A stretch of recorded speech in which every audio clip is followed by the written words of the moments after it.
falando sobre sustentabilidade no gerenciamento de projetos.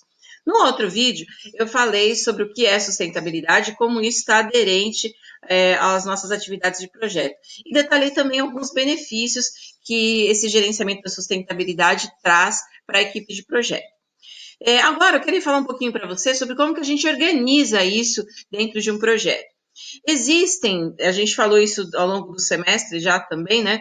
Vários instrumentos e ferramentas que nós podemos utilizar para concretizar um projeto.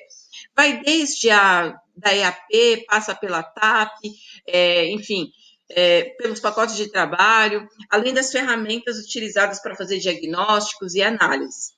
No caso da sustentabilidade, é importante a gente pensar também quais são os requisitos que existem quando a gente fala de sustentabilidade. No slide, ou melhor, na outra parte da videoaula, eu falei que o foco da gestão da sustentabilidade estava em pensar no meio ambiente, na saúde e na segurança dos empregados. Então, como é que a gente faz isso acontecer? Utilizando principalmente os dispositivos legais que existem. Então, certamente, existem normas, leis, decretos, regulamentos que a equipe de projeto e que a empresa precisam conhecer e precisam cumprir para poder fazer o seu trabalho. E aí não tem como a gente ficar falando quais são todos eles, porque vai depender de projeto para projeto. Agora, além da legislação, que é aquilo que você precisa seguir obrigatoriamente, existem outras práticas que também nos ajudam a entender melhor como acontece o gerenciamento da sustentabilidade. E essas práticas, elas são ilustradas principalmente através das normas que são elaboradas pela ISO, ou popularmente ISO, o pessoal conhece mais aqui no Brasil, né? Então, a gente tem a ISO 14000 e a ISO 26000, que são as normas que ditam para a gente os requisitos para uma empresa que quer ser certificada como ambientalmente sustentável ou socialmente responsável. Então, a ISO 14000, ela vai dizer para a gente quais são essas regras, esses requisitos que a empresa precisa atender para ser reconhecida como ambientalmente sustentável, e a ISO 26000, aquilo que precisa ser atendido para ser reconhecida como socialmente responsável.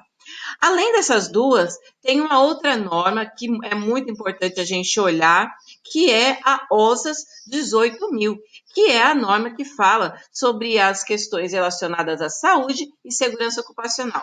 Traz também requisitos que a gente deve cumprir. Então, quando eu falo dessas normas e falo para a empresa, entenda que a gente está trazendo imediatamente isso para o escopo de projetos, porque a gente não vai ter, dificilmente a gente vai ter um projeto que não esteja ligado a alguma outra atividade. Eu falei agora há pouco para você do exemplo de você fazer um churrasquinho na tua casa, uma festinha na tua casa, do impacto ambiental nisso. Ah, professora, mas eu não preciso me preocupar aí com sustentabilidade ambiental do meu churrasco. Fazer um churrasco é um projeto, mas eu não tenho nada a ver. Lógico que tem. Eu falei para você dos copinhos plásticos. Ah, tudo bem, mas eu não preciso me preocupar com responsabilidade social. Lógico que tem. Você vai fazer uma festa na tua casa, um churrasco, vai botar uma música super alta e os seus vizinhos, como é que ficam, né? E aí, a gente está pensando aí em normas de saúde e segurança ocupacional. Ah, isso aí também eu não preciso nem me preocupar, porque qualquer coisa eu chamo o corpo de bombeiros. Poxa vida, hein? Precisa se preocupar, sim.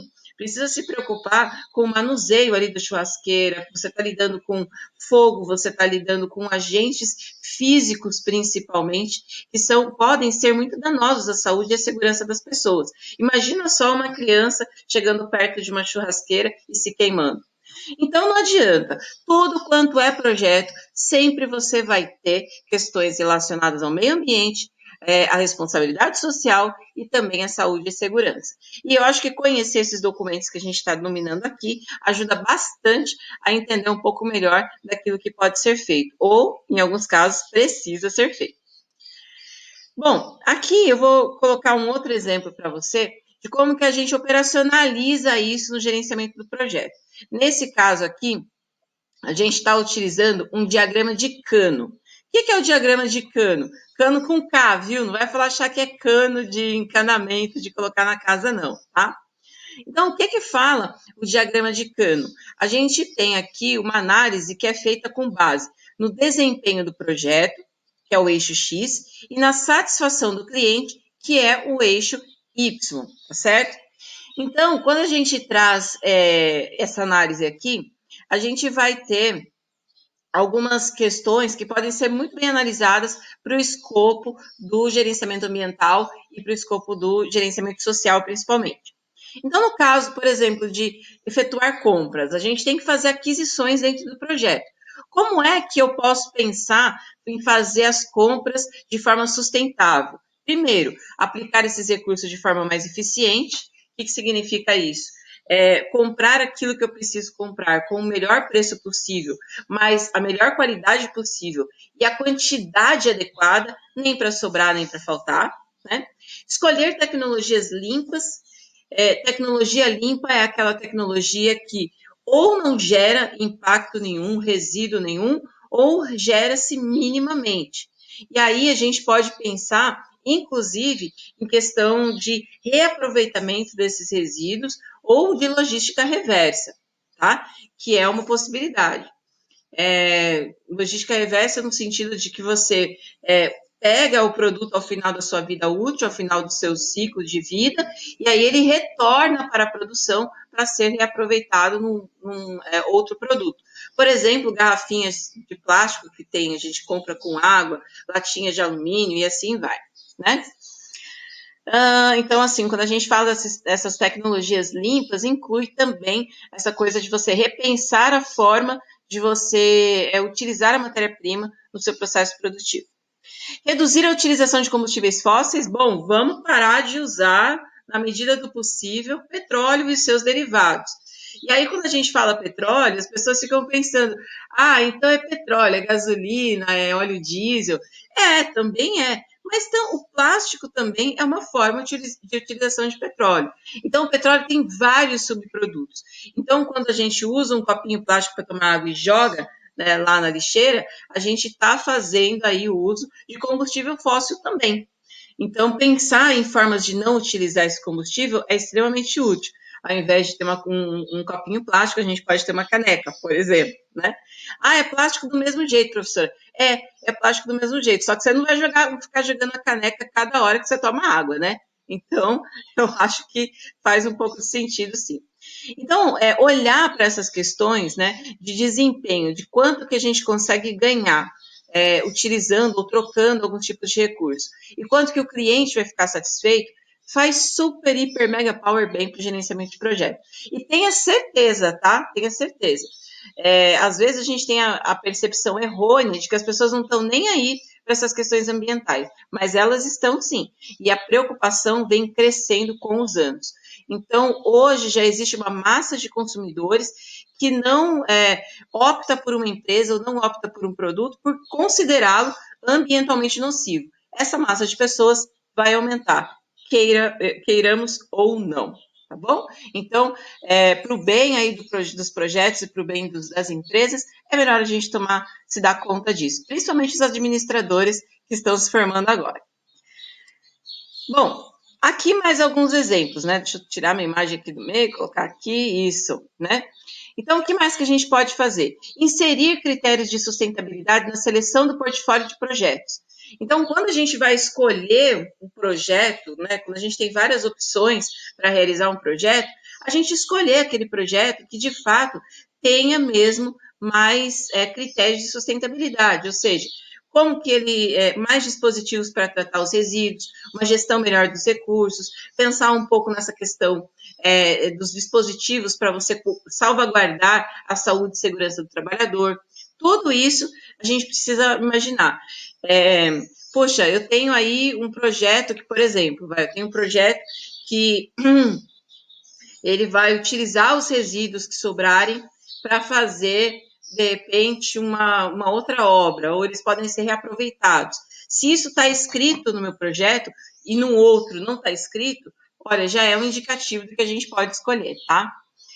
Fazer compras sustentáveis, então, fazer as melhores opções na hora que estiver escolhendo os produtos.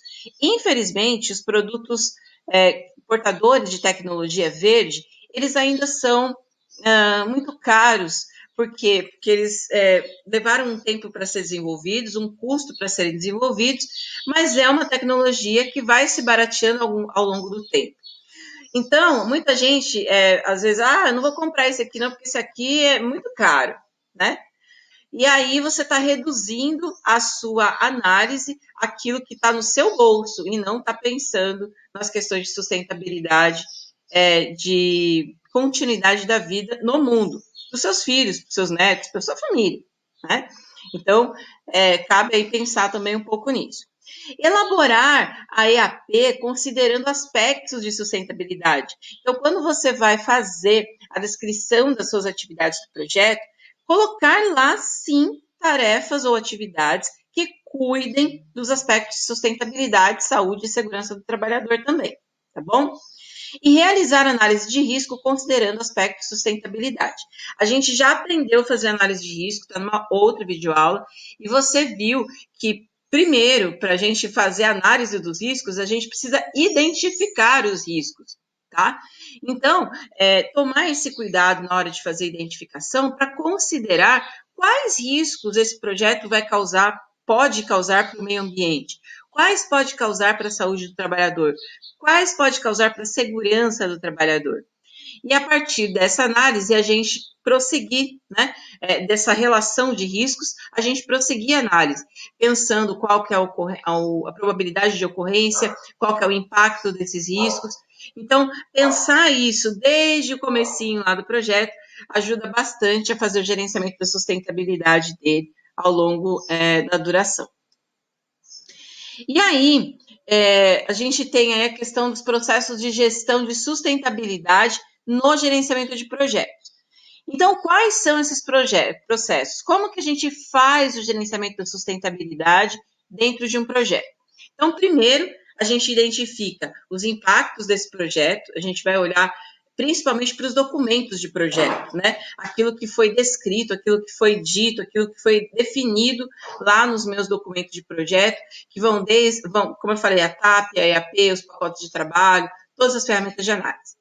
Planejar a gestão da sustentabilidade, fazer análise de riscos, pensar nas estratégias que a gente vai pensar para gerenciar os riscos específicos do projeto ambiental, né?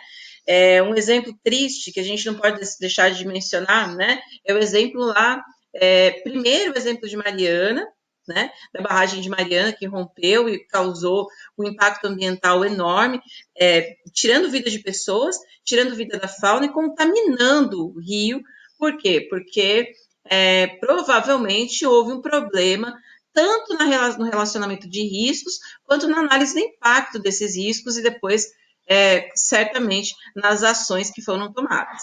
Então, esse tipo de situação é extremamente importante quando a gente vai pensar em gerenciamento ambiental. A tragédia de Brumadinho é outro exemplo desses, né? Vejam só que eu estou citando assim projetos sempre grandes, né? Que inclusive estavam na mídia, que é para a gente fixar assim bem o exemplo, né? Então, puxa vida, não dava para ter previsto que aquilo poderia acontecer? Dava para ter previsto, sim. Dava para ter previsto o que nós faríamos se aquilo acontecesse? Dava também. Isso é para isso que a gente faz gerenciamento de projeto, para isso. Então, todas essas questões, elas devem ser colocadas no momento do planejamento, porque como a gente já falou também, quanto mais tempo você gasta planejando o seu projeto, menos tempo você gasta apagando incêndio depois, né? Executar as análises de ciclo de vida ambiental e social. Então, olhar para aquela questão das normas que eu falei, né? Das ISOs, né? E olhar os requisitos dessas normas e pensar como que os produtos que a gente utiliza nos projetos, eles podem se comportar ao longo do seu ciclo de vida, né? Então, olhar para isso é muito importante para a gente saber também o volume do impacto que a gente vai causar, por exemplo, a quantidade de resíduo que o meu projeto vai gerar. E dimensionar os impactos e controlar os impactos do projeto. Aquilo, né? Fazer o contingenciamento. Então, a gente sabe que tem um risco, o que a gente vai ter que fazer? Tem lá todas as estratégias de gerenciamento de risco que a gente já falou também ao longo desse semestre, dessa aula. Então, é importante pensar como que a gente vai dar um jeito para minimizar esses riscos ou, se possível, eliminá-los. Não ter mesmo o risco acontecendo. E aí, uma última mensagem que fica é o seguinte: quando a gente pensa no gerenciamento de projetos, muitas vezes a gente pensa na entrega final. Então, por exemplo, o que eu vou entregar no final? Uma ponte, uma represa, uma usina hidrelétrica, um churrasco da minha casa?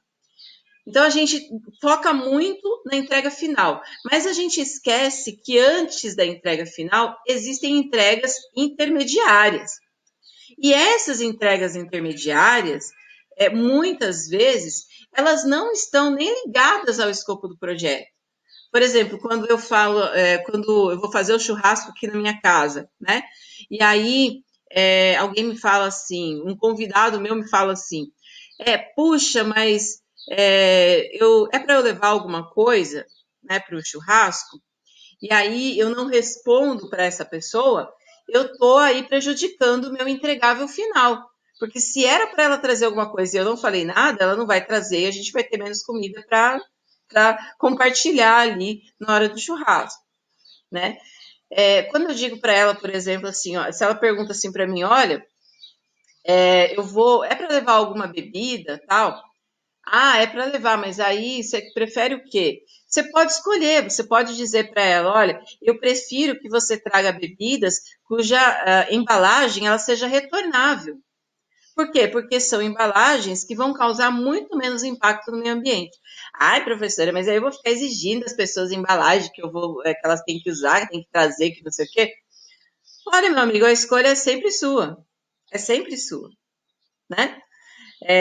Acho que a gente tem que pensar e ponderar qual que é o nosso papel no mundo, como que a gente se coloca nele, e pensar que esse mundo não foi feito só para nós, ele foi feito para outras gerações futuras, inclusive as suas gerações. Então, quando a gente tem esse tipo de dúvida, a gente precisa se perguntar o que é que eu quero deixar para as pessoas que virão para cá depois de mim, né? E eu acho que essa consciência é uma consciência que principalmente o gerente de projeto tem que ter. Se o gerente de projeto entender que é bobagem, que não precisa, olha, dificilmente o resto da equipe vai entender o contrário, tá bom? Então, é mais ou menos isso aí que eu tinha para falar aí para você. Eu acabei me estendendo um pouco mais essa parte do vídeo, mas era porque é para dar contexto mesmo, né? Olha, faça a nossa atividade, qualquer coisa me manda um e-mail, me manda um WhatsApp, tire sua dúvida e bora fazer esses projetos ficarem mais sustentáveis, tá bom? Um abraço para você e até a próxima. Tchau!